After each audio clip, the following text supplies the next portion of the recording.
tadi sudah saya jelaskan electric law, acoustic law, dan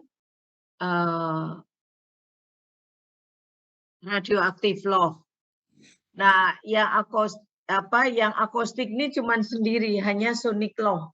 Sedangkan yang electric law itu ada SP dan resistivity, dan untuk radioaktif ada gamma ray, neutron, dan density. Sedangkan sonic law itu hanya sendiri.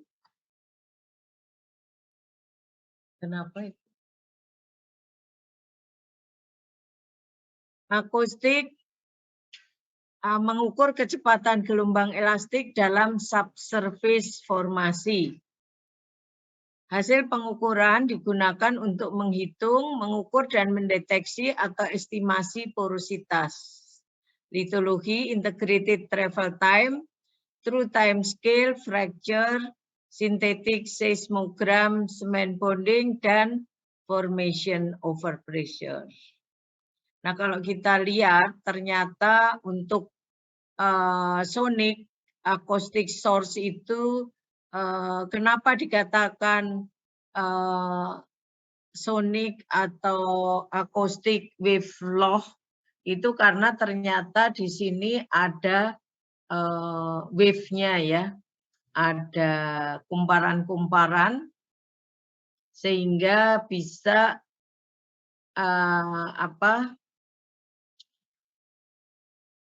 mendeteksi bagaimana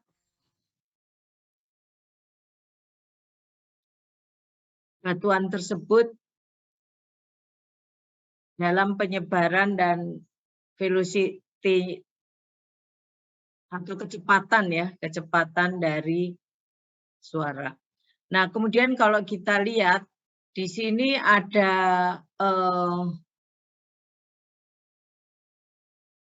transmitter dan ada receiver. Receiver R1, R2, R3, R4.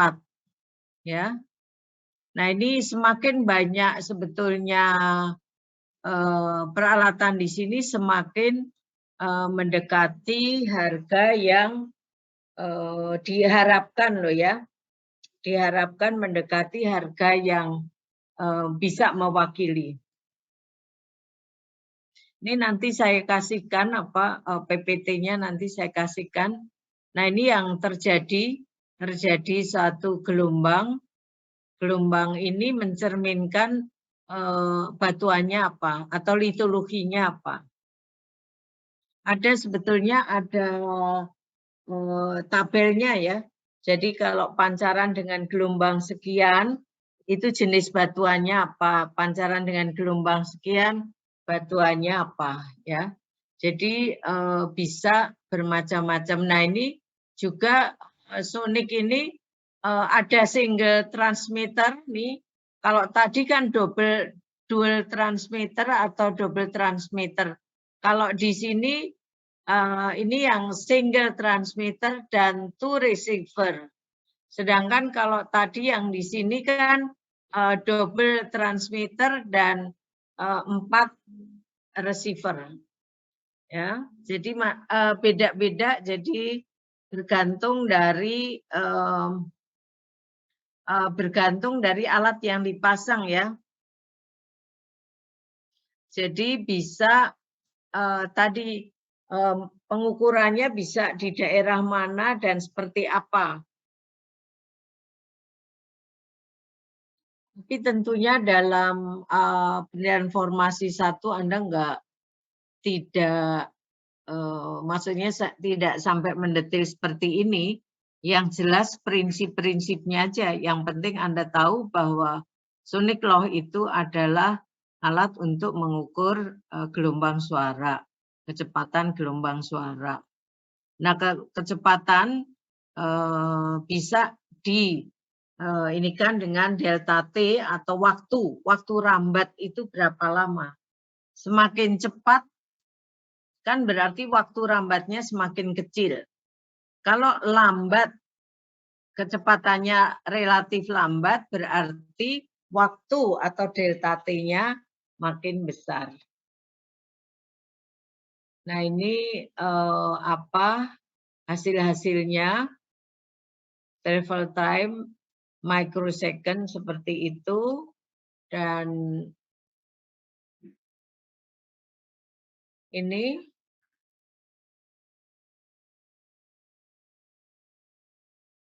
bedanya antara wireline sama logging well drilling ya.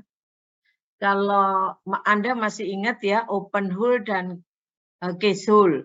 Kalau open hole adalah sebelum dipasang casing, kalau case hole adalah sumur yang telah dipasang casing. Nah, kalau wireline adalah mengukur pada open hole atau belum dipasang casing, sedangkan logging well drilling adalah sambil melakukan drilling sambil logging ya. Tapi nah ini perbedaan hasilnya seperti apa. Jadi tidak belum tentu hasilnya sama persis, tetapi ya harusnya mendekati ya. Nah yang jelas lithology and formation fluid effect pada sonic law adalah untuk litologinya, metric has to be known for perhitungan porositas ya. Jadi harus diketahui matriknya. Tadi sebetulnya ada datanya ya, ada datanya. Kalau delta T batuannya apa berarti jadi di tabel kecepatan rambat bunyi itu sebetulnya ada.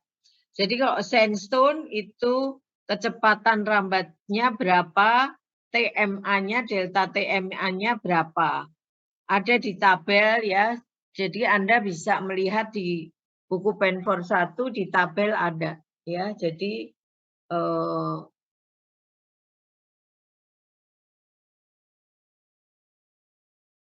kemudian aplikasinya bisa di formation evaluation untuk sonic law ini ya, untuk mechanical property analysis dan juga untuk geophysical interpretation. Ini nanti maaf saya tidak sampai jam 12 tapi 11.30 karena saya jam 11.30 ada keperluan ya. Jadi hari ini saya cuma sampai jam 11.30. Jadi kalau ada pertanyaan-pertanyaan silahkan. Jadi ini tadi untuk aplikasi sonic law, untuk evaluation formation itu untuk mengevaluasi porositas, kemudian untuk litologi. Karena apa? Karena kan sudah diketahui kalau delta TM-nya misalnya 21.000 sampai 23.000 itu limestone misalnya ya. Jadi bisa mendeteksi juga gas, maksudnya litologinya apa. Kemudian juga bisa mendeteksi adanya gas.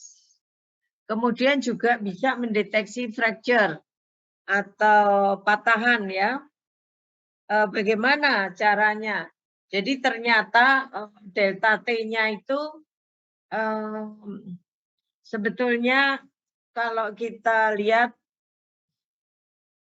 antara porositas sama kedalaman itu kan porositasnya maksudnya dianggap semakin dalam adalah porositasnya semakin kecil.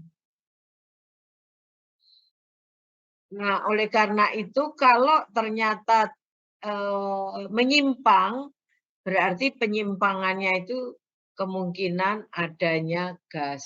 Ya. Nah, kemudian juga bisa untuk mendeteksi permeability, kemudian juga semen bond law. Masih ingat bahwa ada semen law ya, semen law atau semen bond law. Kenapa sih kok ada semen law? Karena Anda tahu kalau kita penyelesaian sumur itu kan harus ada penyemenan. Fungsi semen apa? Anda mungkin tahu di pemboran ya. Jadi maksudnya biar pipa tidak bergoyang, biar. Nah, kenapa semen bonloh perlu di sini juga karena biar tahu penyemenannya itu bagus enggak? Kenapa sih kok harus diperhatikan bagus tidaknya? Karena kalau ada rongga atau channeling, rongga dalam penyemanan itu nanti khawatirnya waktu produksi, ya Anda mungkin di teknik produksi yang sudah belajar teknik produksi, kan kadang-kadang kalau kita memproduksi itu lapisannya bisa hanya satu, dari satu sumur itu lapisannya satu, atau mungkin lebih dari satu. Nah, bagaimana kalau lebih dari satu, dan seandainya ternyata misalnya harusnya kan kalau produksi minyak masuk ke perforasi.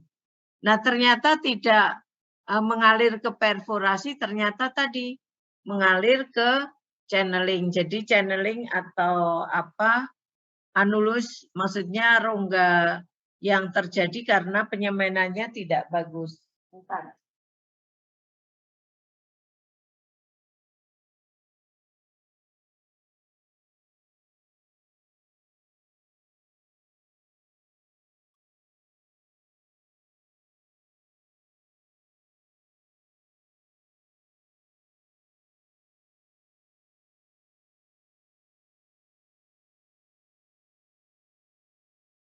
Nah, kemudian ada untuk mechanical properties dan geophysical interpretation.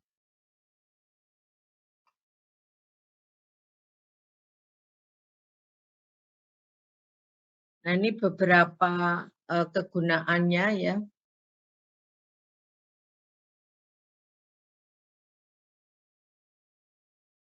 Nah, ini tadi kalau kita, ini sonic law, sonic tool hanya mengukur porositas primer.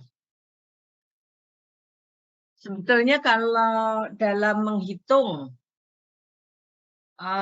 berapa volume hidrokarbon, sebetulnya kita tidak, maksudnya tidak terlalu memperhatikan bahwa apakah itu porositas primer atau porositas sekunder. Masih ingat kan porositas primer itu apa, porositas sekunder itu apa? Porositas primer adalah porositas yang terjadi bersamaan dengan terjadinya batuan tersebut. Sedangkan kalau sekunder kan misalnya udah di fracture dan sebagainya ya. Jadi sekalipun di sini dikatakan, tapi sebetulnya kita tidak memperhatikan atau sampai mendetil. Sebetulnya kalau harusnya sih diperhatikan, tapi penilaian formasi 1 Anda tidak diharuskan sampai mengetahui itu, tapi ya sekedar info saja bahwa sonic tool hanya mengukur porositas primer. Porositas sekunder, fag atau fracture tidak terdeteksi oleh sonic. Sebetulnya yang lebih tahu primer dan sekunder itu orang geologi ya. Seperti apa? Karena primer itu terjadinya pori-pori bersamaan dengan terjadinya batuan tersebut. Billy ini orang ya, maksudnya ahli perminyakan, membuat hubungan antara porositas dan interval trace time untuk clean consolidated formation dengan pori yang kecil dan uniform atau seragam ya. Jadi kalau kita ini kan ini rock metric, kalau kita mampatkan dan dikelompokkan mampatannya itu ya. Nah, kemudian yang tengah oil atau gas atau oil and gas.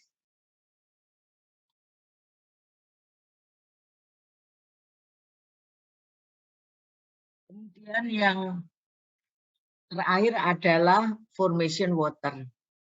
Kan memang suatu batuan kalau dimampatkan itu seperti ini ya. Jadi ada batuannya, ada oil and or gas, ada formation water. Nah, kalau di atas 1 min porositas kali TMA, delta TMA, yang di bawah porositas kali delta TF. Dan kalau di rumuskan di jumlah seperti ini, dan ini untuk mengukur porositas. Delta T log min delta TMA per delta TF min delta TMA. Jadi delta T log ada sonic law reading, delta TF itu di fluidnya apa, porositas, dan delta TMA matriknya apa. Nah, di sini porosity apa? Sama juga. Di sini total porosity. Bukan efektif porosity ya. Nah, kalau mau cari porositas efektifnya bagaimana? Ya nanti juga di koreksi terhadap volume sel juga, ya. Jadi intinya ini kalau Anda diminta untuk untuk mencari atau menurunkan, misalnya pertanyaan turunkan rumus porositas dari sonic law. Berarti Anda dengan gambaran tadi terus dengan ini maka didapat ini. Nah, kalau uncompacted sand itu ada CP-nya, di mana CP itu empirical correction factor, dan kalau ada kalau Reimer-Hahn, ini orang juga, Reimer and Hahn ini equation, ini ada C. Nah, ini variasi C-nya adalah ini untuk liquid dan 0,6 for gas ya. Jadi delta T-nya atau porositasnya bisa dihitung bergantung dari rumus yang dipakai. Nah, ini tadi kalau under compacted sand. Nah, ini yang mendekati delta TC itu interval transit time yang dekat dengan lapisan sil ya.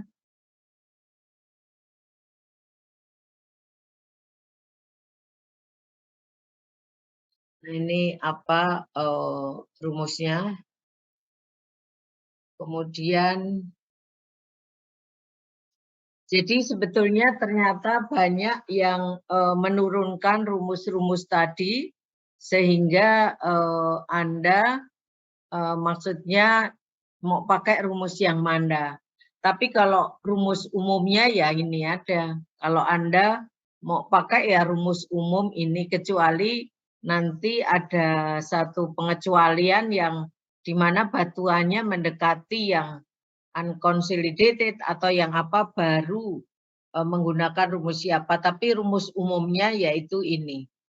Rumusnya umum ada porositas sama dengan delta T log min delta TMA per delta TF min delta TMA.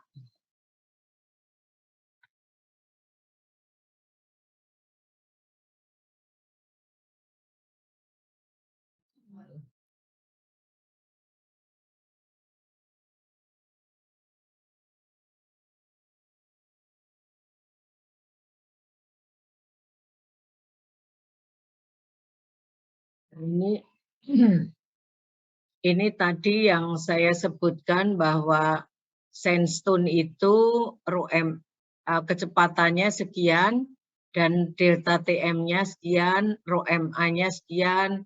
Nah, ini nih. Kalau NSP-nya sekian, ini. Jadi ini yang maksudnya yang hasil dari pengalaman di lapangan.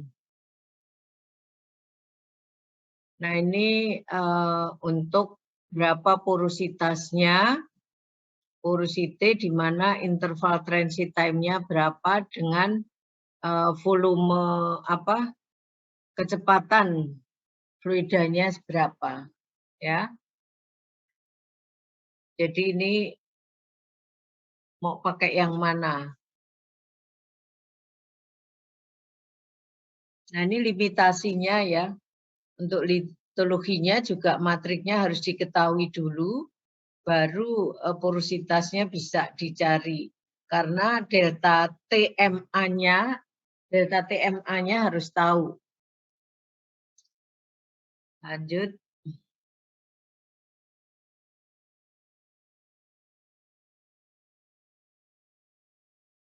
Nah, ini untuk yang mempengaruhi apa saja, baik borehole-nya, formation-nya apa saja, dan matkiknya itu apa saja ya. Kan matkik juga ada density, ada bulk modulus, ada thickness-nya. Jadi ini yang hal-hal yang mempengaruhi.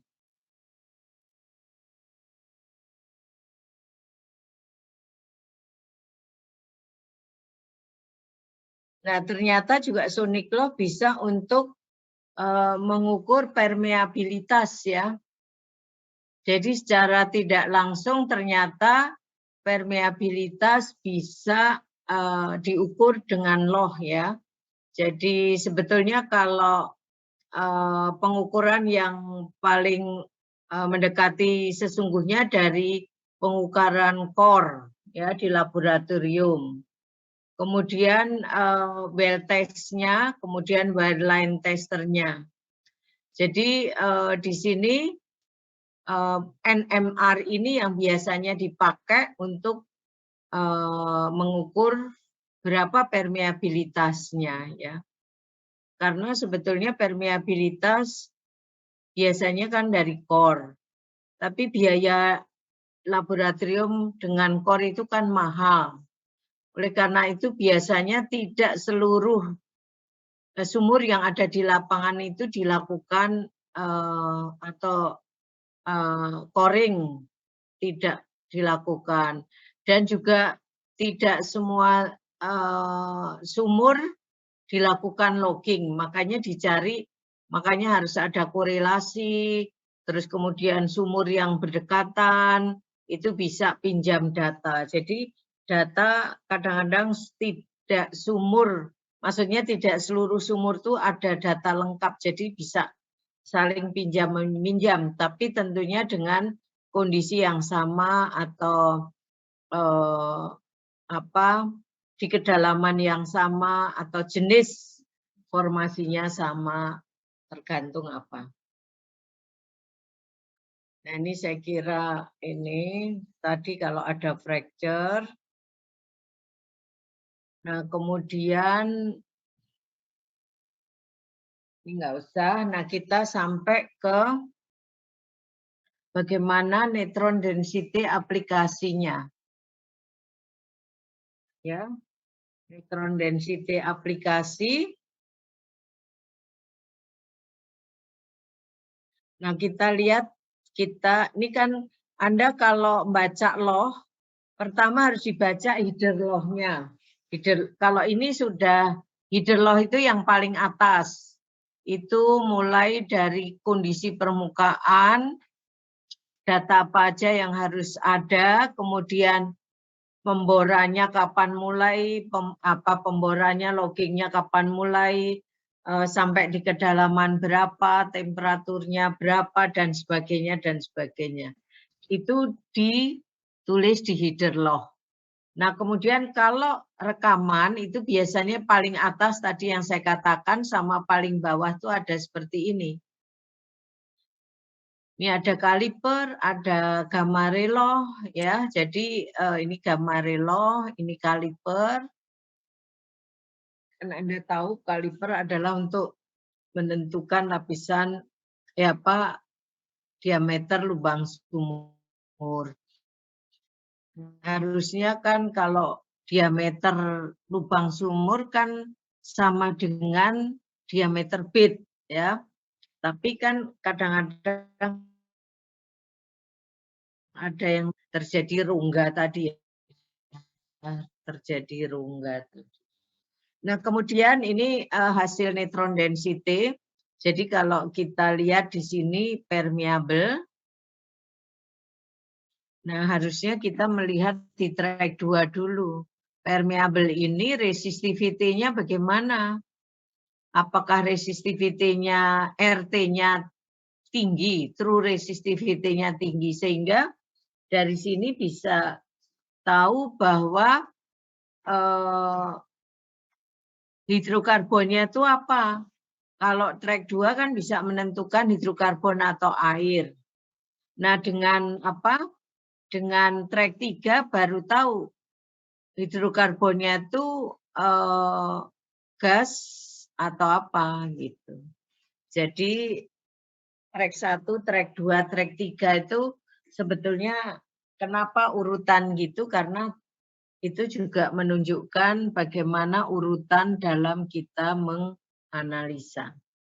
Jadi kalau terjadi defleksi seperti ini, itu kandungannya adalah diindikasikan adanya gas. Kenapa kita selalu mengatakan diindikasikan? Karena di dalam tanah ya kita tidak melihat langsung. Kan kita cuma kira-kira berdasarkan analisa. Nah, ya harapannya sih analisanya itu sudah betul karena teorinya kan sudah betul.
Ya,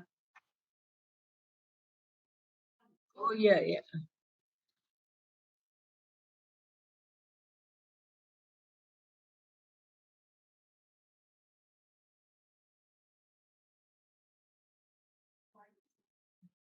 Prancisnya tanggal 23.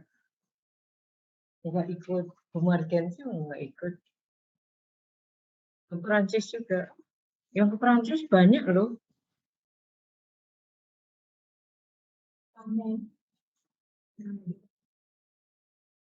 Oh, yang jelas Pak Nizam. Terus itu siapa? Sekjen segala. Banyak dari Dikti banyak. Maaf sebentar. Ini berapa? Tanggal berapa nih sekarang?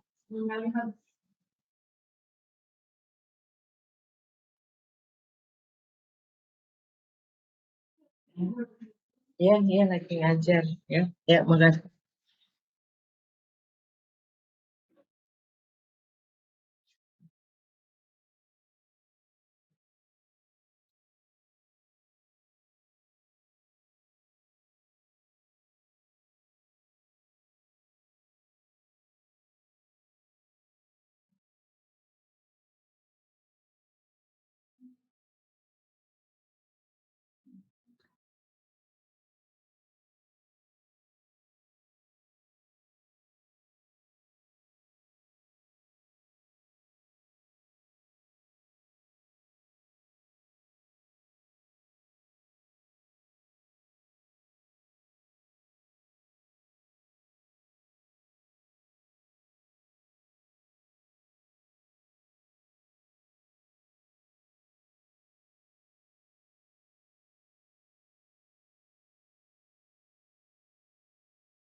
Nah, ini contoh kalau di sini ada neutron dan density ya. Ini ternyata kalau di sini litologinya, ini porositasnya, ini jenis fluidanya. Coba kalau kita lihat di sini neutron itu antara 18 sampai sampai 42 dan density low itu dari 2 sampai 3. Density kan gram per cc. Neutron ini porosity unit atau persen. Nah, kalau kita lihat di sini yang merah, neutron di sini water ya. Tapi Anda bisa dilihat bisa di sini litologinya sambil litologi. Nah, kemudian ternyata kalau sel itu neutronnya tinggi. Tetapi kita lihat nih mengecil, porositasnya mengecil dan density-nya juga mengecil. Nah, ini ternyata gas. Kemudian di sini oil, kemudian water. Jadi kalau yang water itu kita tidak bisa mendeteksi seperti apa. Yang oil juga sebetulnya di track 3 itu tidak bisa dideteksi seperti apa.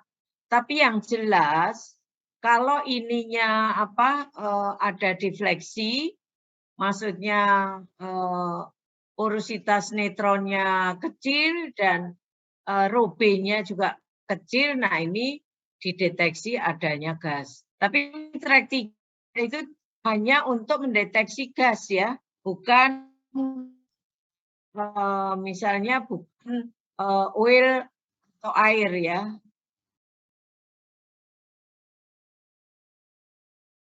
Nah, ini yang jelas nih ya. Kalau kita lihat. Pertama kan Anda melihat di gamma ray.